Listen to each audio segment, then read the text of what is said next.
Fiat 500L ile birlikteyiz.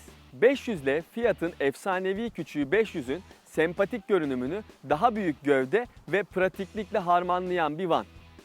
Ama yanımda duran versiyonu detaylı inceleyecek olursak özellikle görünümüyle küçük sınıf crossover'lara benzediğini çok rahat bir şekilde göreceksiniz. Normalde Pop ve Popstar donanımlarıyla satılan 500L'nin arazi kostümü giymiş bu versiyonu Rockstar olarak adlandırılıyor. Tamponlarındaki ve çamurluklarındaki eklentiler başta olmak üzere yerden yükseltilmiş süspansiyon sistemi ve 4 mevsim lastikler de 500L'nin daha maço görünmesinde pay sahibi. 500L'nin misyonlarından birinin pratiklik olduğunu başta söylemiştim.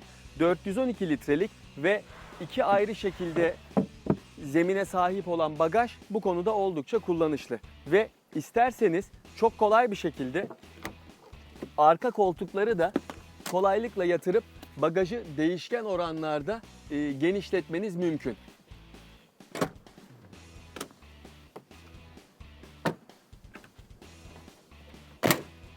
Arka koltuklarda sunulan diz mesafesi çok iyi ve yüksekte konumlandırılan koltuklar sayesinde yolu bile görebiliyorsunuz. Ama bunun bir dezavantajı var, o da kafanızın tavana değiyor olması.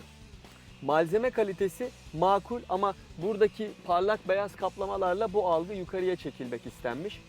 Sürücü koltuğuna geçince ilk fark edilen ferahlık hissi oluyor. Çünkü koltuklar yüksekte konumlandırılmış ve camlar o kadar geniş ki her tarafı rahat bir şekilde görebiliyorsunuz. Fiat Panda'dan alınan oval direksiyon simidi ve Giulietta'dan alınan klima kumandaları da bence Fiat tasarımcılarının işin biraz kolayına kaçtıklarını düşündürüyor. Şimdi de sıra geldi 500L'nin sürüş özelliklerine. Kullandığım 105 beygir ve 320 Nm tork üreten dizel motor serinin en güçlü versiyonu. Motorun çekiş özellikleri genel anlamda iyi, hiçbir problem yaşatmıyor. Tabii en alt devirlerde kalmadığınız sürece. Kullandığım Rockstar versiyonun standart Popstar'lardan en büyük farkı dışındaki gövde aksesuarları haricinde bu otomobilde Traction Plus isimli sistem standart olarak sunuluyor. Traction Plus nedir? ESP ile koordineli olarak çalışan bu sistem 30 kilometreye kadar saatte devrede oluyor ve herhangi çekiş kaybı yaşanacağı zaman otomobilin daha rahat bir şekilde ilerlemesini sağlıyor. Bu nasıl oluyor? Vites konsolunun arkasında T düğmesi var. Buna bastığınız zaman sistem devreye giriyor. Sistem devreye girdikten sonra da hareket halindeyken çekiş olan ön tekerleklerden herhangi birinde güç kaybı olduğunda sistem direkt olarak o tekerleğe fren yaptırıyor ve gücün tamamını öbür taraftaki tekerleğe yönlendiriyor. Böylece tozlu, çamurlu, karlı zeminlerde daha rahat ilerleme sağlanıyor. Ama burada belirtmem gereken bir nokta var.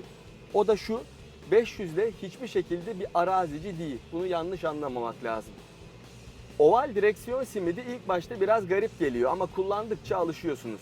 Direksiyondan his konusunda çok bir şey beklememek lazım. Ama yumuşaklığıyla özellikle kadın sürücülerin hoşuna gideceğini tahmin ediyorum. 500L'de birçok Fiat modelinde olduğu gibi direksiyonun City modu bulunuyor. Bu sistem de orta konsoldaki City düğmesine bastığınızda devreye giriyor. Böylece zaten hafif olan direksiyon adeta kuş gibi oluyor ve şehir içindeki manevralarda ve park etmek istediğinizde işlerinizi çok kolaylaştırıyor. A sütunu burada iki parça olarak yapılmış ve arasında bir cam var. Bu da çapraz görüş problemlerinin önüne geçiyor. Süspansiyon konforu genel anlamda iyi. Yol tutuşta fena değil. Yani eğer otomobili ani ağırlık transferlerine maruz bırakmazsanız herhangi bir problem yaşatmıyor. Kullandığım süre boyunca 500L'de tek alışamadığım noktaysa sürücü koltuğu oldu.